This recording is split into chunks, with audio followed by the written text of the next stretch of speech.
A huge event is happening in the Ethereum land, and today we'll break that down, give you guys some insights as to what that might mean for a handful of tokens, take a look at a handful of other tokens that are related to this, and also uncover maybe a secret meme trend that might be appearing. You don't want to miss it. My name is Paul Barron. Welcome back into Tech Path. Before we get started, I want to thank our sponsor, and that is Coinbase. If you're looking at centralized exchanges and maybe you're brand new to crypto and you're thinking, this is my first chance to get in there, buy some Ethereum, or I want to buy a meme token, or maybe if I just want to buy some Bitcoin. You can do all of that over on Coinbase.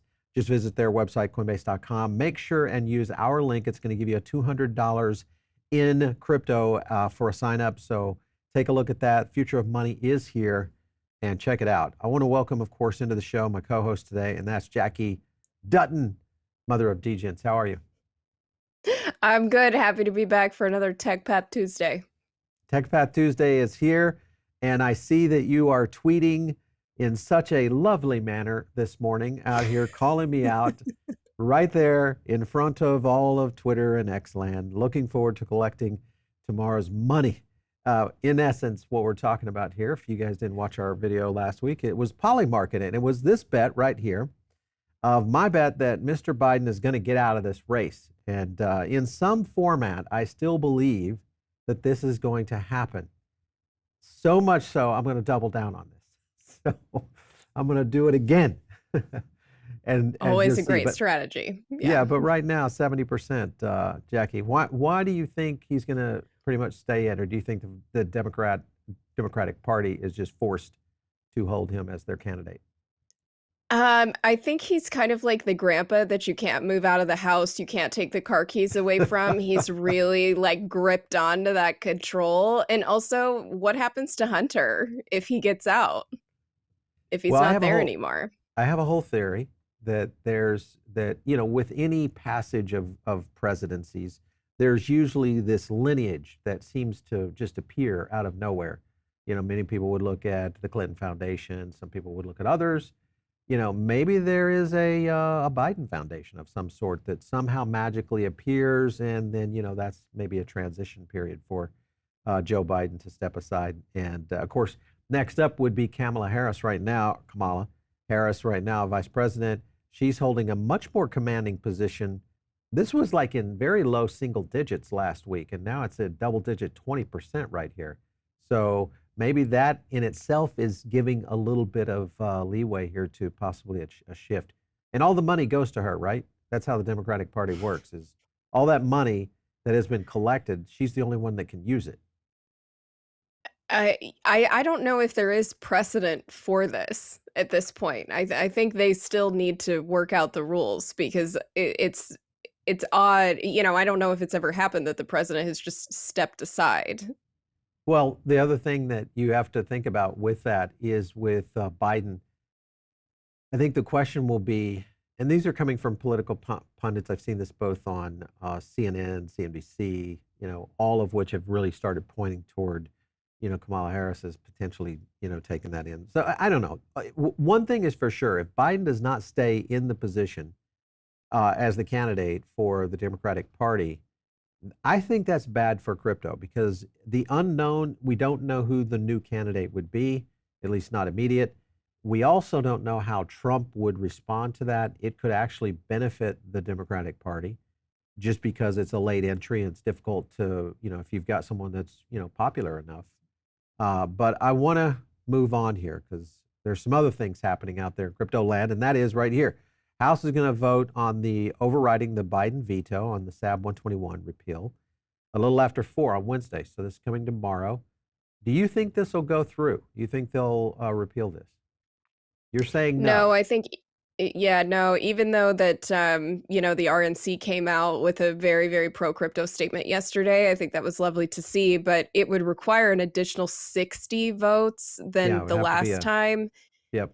That would be a lot to get a lot of people to change their mind. Yeah, it has to go into quite a bit. Here it is on Polymarket. Just by remember, guys, that Polymarket on Polygon still, but Polymarket sitting here at a 10% chance right now.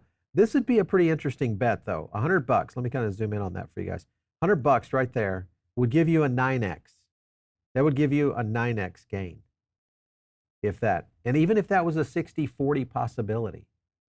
And this pays tomorrow, because this is tomorrow, Wednesday. We'll know. I'm going to do it. I'm going for it. I'm going for the 9x. Man, I'm such a degen. I don't even know. You know, I'm going for it. Where you're saying no, you won't do it. You're not going to take the bet. No, I think unfortunately it would just be like losing money at this Losing point. money, just throwing it down the Yeah. pipe. Yeah, I see. That's what happens to me at the blackjack table all the time. I can never win at the blackjack table, even when I'm playing my friends. You know, even when they're fading cards in front of me. You know, so it happens. All right, so a couple other things that are happening right here. Remember that Vitalik has been very, very, I think, complimentary of what's happening on Polymarket. Here he's talking about depositing to Polymarket today. It just kind of shows the example of how you got to do it. It is a bit clunky, I will totally agree.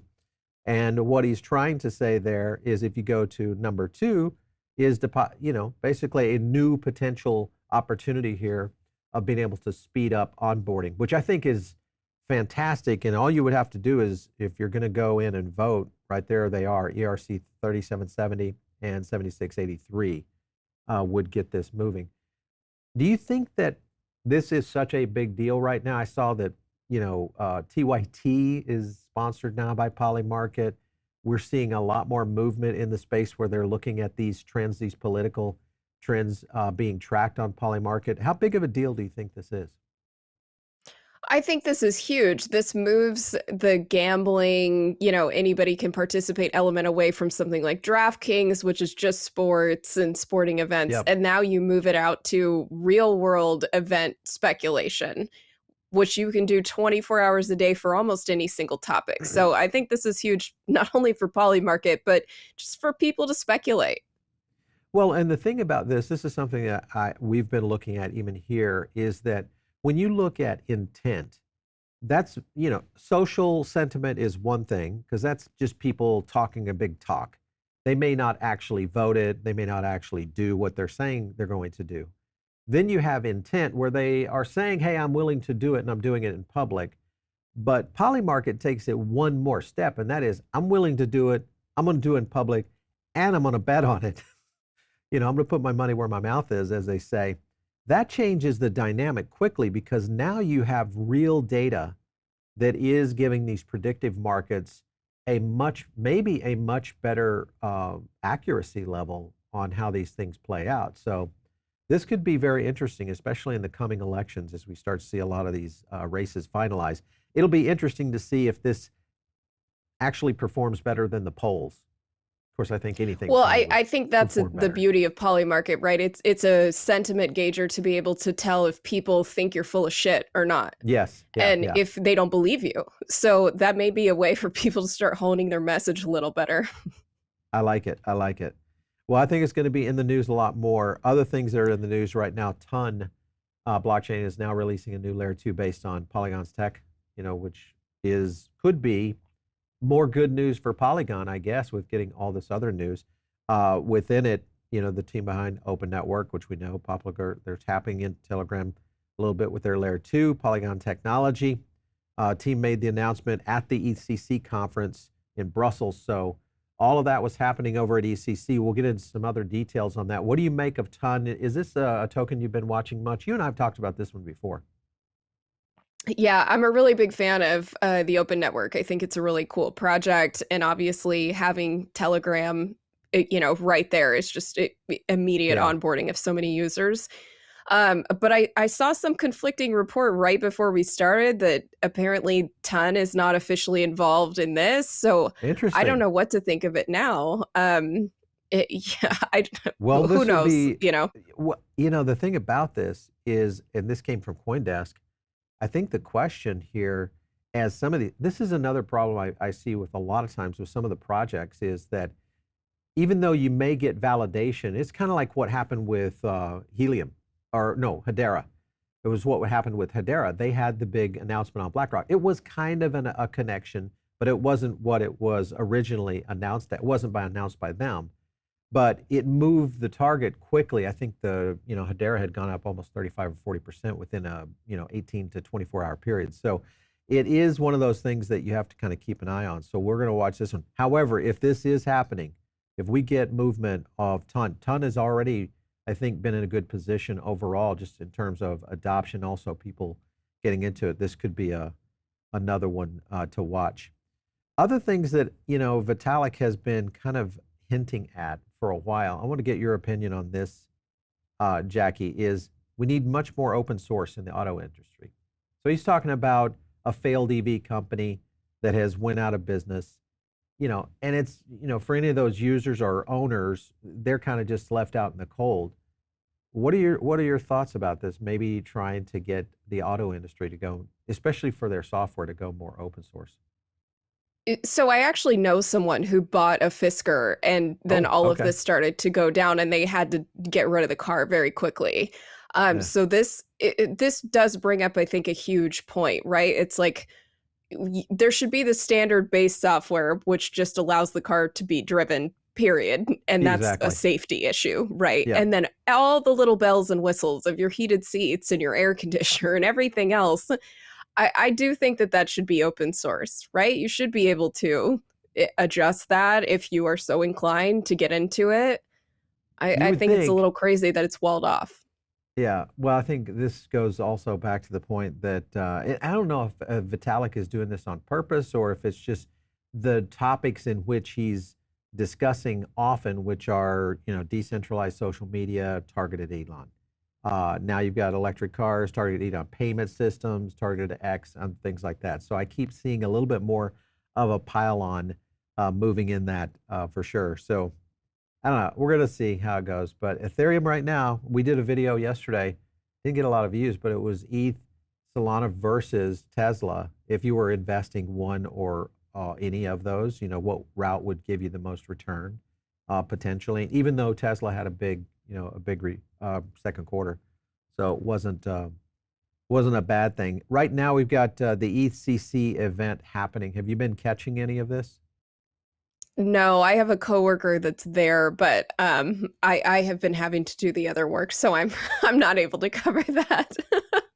Well, one of the things that came out at ECC is this idea, and this is kind of a funny headline, but kind of a Solana buy now, pay never. Listen to this clip. I want to get your opinion.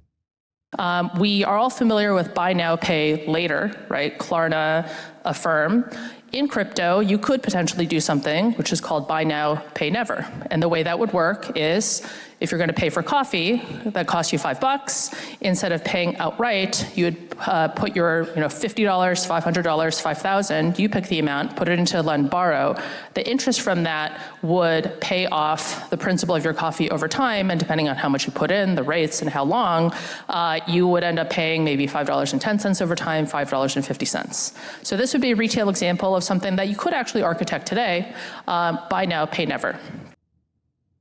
So this is the buy now, pay later model. The only difference is the fact that you're earning and you're kind of paying it out of that. I mean, you are paying, even though, because those are dividends which are taxable. So I mean, technically that's kind of a bit of a statement there, I think. Yeah, I get it. I understand it. It's kind of cool to make it work. You think this is a big deal for anything in blockchain to use this kind of methodology? I mean, I think you just brought up the first point, which is that the tax man is guaranteed to come for whatever this is. So I don't know if it's worth getting excited about before anybody has that conversation. Yeah, well, if you're making dividends, then those are taxable. So even if you're using the dividends to pay, I don't think that would reduce the tax on it. That's a new, one thing for sure that is happening, and this happens a lot when I talk to my CPA friends, because I ask them a lot of questions all the time, and they said they've never seen anything like blockchain before that is constantly testing the boundaries of tax code. I mean, it's just like, that's a question we've never asked or answered before. And it's amazing to me because it just constantly continues to press, which makes me think that litigation, or regulation, I should say, is never going to be up to speed ever, with the speed in which we're advancing. I want to get into some more clips here because there's some other tokens that came out of the ECC event that I think are willing and good to consider. One, of course, is Chainlink. We've talked about it before. It's one of my favorites. I like it. I continue to dollar cost average into Chainlink all the time. But they went a little bit further into this of really what some of the big benefits are really around how Chainlink's dominance could play a part. Take a look at this clip. So here's a good example in production today. As of last week, Fidelity International is putting NAV data on chain for a tokenized fund. And in order to make that tokenized fund work, it needs NAV data, net asset value data, without which the fund can't really operate properly. You need this information in order for people to be able to redeem, buy in, and interact with the fund. This is another example of an ETF that is using our proof of reserves to prove the amount of assets in the ETF. This is a Bitcoin ETF. Created by Cathy Wood's ARK fund, together with 21 shares. This is also live on production today. These are not theories, these are not whiteboard exercises, these are not proof of concept presentations. These are production live systems. And can you imagine the number of ETFs, the number of, I mean, that was Fidelity right there, or Signum, that acquisition. We showcased that a couple of weeks ago, I think, on one of the videos, to explain, the power of Chainlink and what this means really to the financial markets. This could be pretty huge. How big of a holding are you going to put in Chainlink now? Do you like it? I really like it. I actually don't know how much I have. I don't have a sizable amount, anything that I would, constantly want to check the price over. But I do know a lot of people that do, and really started calling for it, even before this year got started. So I see this really making a strong case for itself. It's just kind of a dominant player in the space. I've got another clip for you. This is a hot trend that we think is about to take off, and it's green meme coins.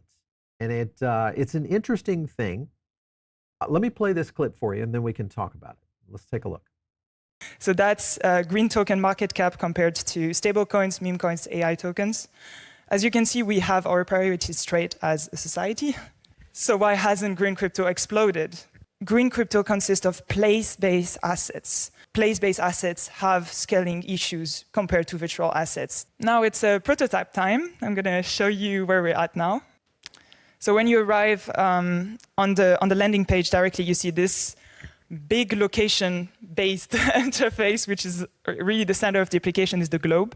You can see you have 146 assets listed. Those are all the green assets. Then you have pertinent filters. Here you have biocar. You have nativity, which is how on-chain the asset actually is. We believe it's important to precise that so that it incentivizes the asset producers to bring the green assets more on-chain. We believe that green assets can only live on-chain, otherwise they are complete scams. Let's click on Moher.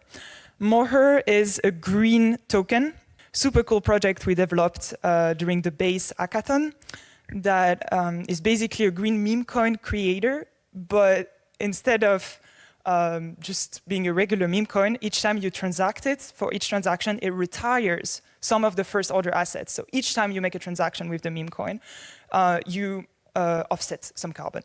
And the flow, you can then decide you want to buy some of the Moher, Uniswap. You all right, so swap, you confirm, submit it. There, okay. So you can kind of see something is happening here. The way this essentially works is someone creates a green token. The big problem in most cases is where the SEC comes in and looks at it maybe as a security. If the creator of the green token is now then pointing it back to a true, especially if it's on chain, and it's whether it's a carbon credit element or there's something with it, like what they're talking about, any kind of efforts on solar, power grid, water. I mean, you get into those kind of things.